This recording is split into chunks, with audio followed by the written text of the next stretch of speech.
Ireland by David Faustino, who played the role of Bud Bundy in the iconic TV series Married with Children. Married with Children for you, David, nearly 20 years on from the very first show on April the 5th, 1987. Did you know from the start, did you have the feeling that you were on the path to creating comedy gold? Well, I was only 12 years old at the time, so I didn't really have a clue as much that was going on, except that I was just having a really fun time, and everybody was cool, and there was pretty girls, and like that. You know, I didn't really know I was on the ride for a comedy gold. Not yet, anyway. And David, as a cast, the relationship between the family members is realistic in terms of maybe what happens in some modern families. The sibling rivalry between yourself and Kelly, Christina Applegate, to the struggle of Ed O'Neill to provide for his family, and the unique love between Peggy and Al, which Katey Sagal. And how much fun was each week when you got the scripts for the next show? Was there times when you saw a segment and you thought, I can't believe we're going to be shooting this scene, or... Oh, yeah, I mean, it was always a surprise as to the script that would come. I mean, first of all, the set was just the greatest set of all time. I mean, we got along like you wouldn't believe. It was just literally, and I know you might hear this a lot, but we were just like one big happy family, and we rarely argued, and it was just a fun set from the producers, Ron Levitt and Michael Moy, all the way down to the lighting guy. I mean, it was just a great family environment, and it was great writing, so we were always excited to see these new scripts, and they'd sort of get more wild and more wild. And then as I got older, I sort of, started to understand the humor and really get the jokes and realize, oh my God, this is a funny show.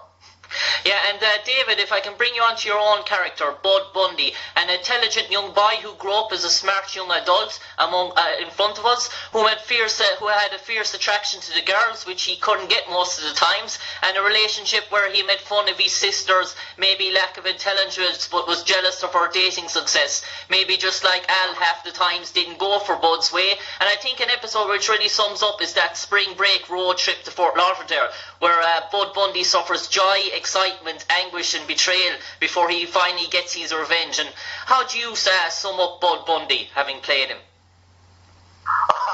I mean, well, as you know, I mean, we all have that character, those great characters that we play within us, and they're part of our essence. I mean, I'm very different than him, but on some levels I'm the same. I have my own insecurities and fears about not being good enough, and all those things that we have.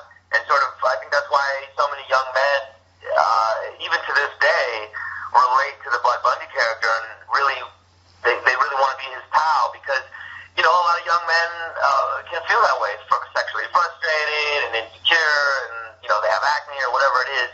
So that was something that young males could relate to, and that I could relate to, even. Yeah, and David, maybe in later seasons you got an exciting role where you became an agent for Kelly and others, and was this your own idea, or were you excited when they gave this Bud this new lease of life to express himself? Oh, no, I was excited about it. It wasn't my idea. I mean, the way the show worked, it was obviously, the writers were tremendous. Like I said, Ron Levitt and Michael Moy and their team.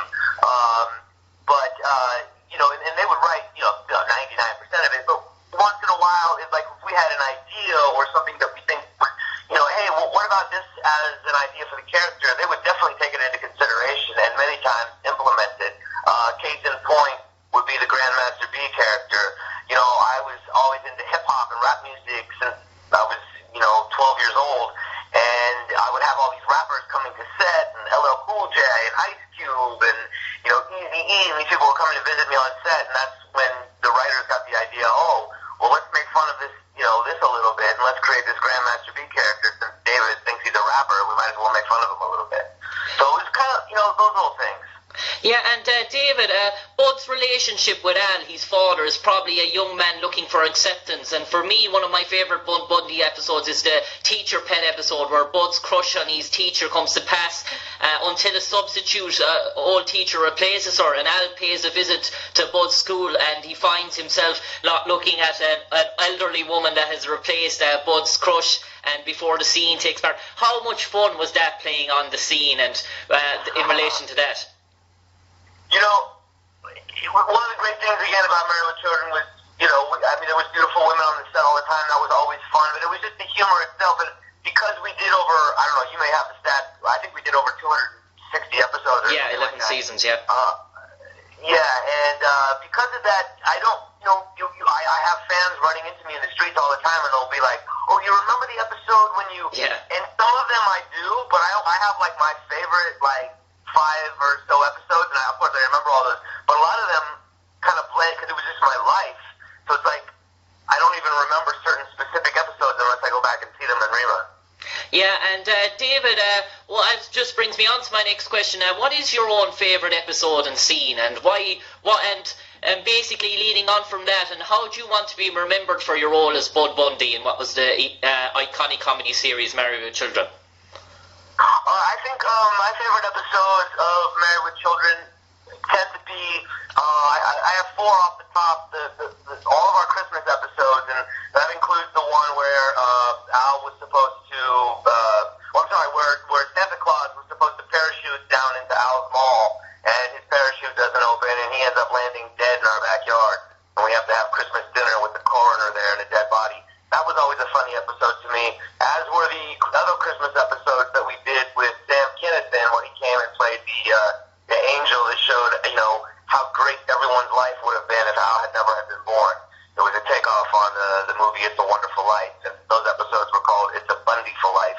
And those always made me laugh because they were great episodes, and because Sam Kinison was just a great guy, and like we had the best time with him, and he was really good to me. And so those 3, and then we did an episode called Johnny Be Good, which Al was trying to get to this burger restaurant before it closed. They were going to have their last burgers, and it's episodes that we shot in real time, meaning there were no cuts to another day or another hour later. It was literally 22 minutes of exact real time of us trying to get to this restaurant, and that episode is a classic. And as far as what do I want to be remembered for as my role for Bud Bundy, I think it's just to, first of all, make people laugh. I mean, laughter is something we all know that we need more of in this world, especially where we are now, and I'm glad that we could bring laughter and continue to with reruns and repeats. And I think I just want to be known as that character that some guys could relate to, and hopefully help them get through their day a little bit better, knowing that they weren't going through that struggle alone. And David, finally, the last question for you. We all know successful sitcoms, they have their main cast, and sometimes it's roughly the supporting actors that are around it that really elevate it as well. And how much you would contribute to the success of Married with Children, of all the people that have played roles in episodes for 2 or 3 episodes, in relation to the likes of people who would have played Griff or Ike or any of those members in No Ma'am and stuff like that mightn't have got the headline exposure as maybe Ted McGinley or David Garrison or the family itself, but how important were they to the success of Married with Children? Well, I mean, any ensemble is important to the entire piece. Everybody plays their roles, and it doesn't matter if you're the lead actor or if you have one line or even an extra. I mean, it's all intricate to making the show look correct and make the audience believe the story that we're telling. So at the end of the day, where Ed may be the star, the guest star that just does one episode is just as important at the end of the day, because it helps bring the story forward. So again, it was just a great family, and everybody involved was great. And I still am friends with all of them to this day, with Ed and Katey and Christina. Actually, I haven't talked to Amanda, I guess, who you're going to talk to in a while, because I don't believe she's living in Los Angeles, so I don't see her, but I see Ted once in a while as well. So so it was one big family. Yeah, and well, David Faustino, it's been a real pleasure speaking with you here on RCB Radio Ireland on our special documentary celebrating the global success of Married with Children, and we wish you all the best in your future endeavours. Thanks so much, man. Long live Ireland. Cheers. Thanks, David.